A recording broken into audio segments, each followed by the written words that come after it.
शरणं गच्छामि धम्मं शरणं गच्छामि संघं शरणं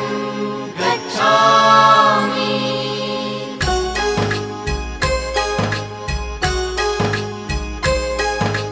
बुद्धं शरणं गच्छामि धम्मं शरणं गच्छामि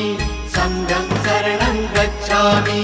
त्यागमूर्ती तू शांत चित्त तू योग रूप संसारी दया प्रेम अन मानवतेचे प्रतीक तुझी ईश्वरी सिद्धमूर्ती सिद्धार्थ गौतम सकलांचा स्वामी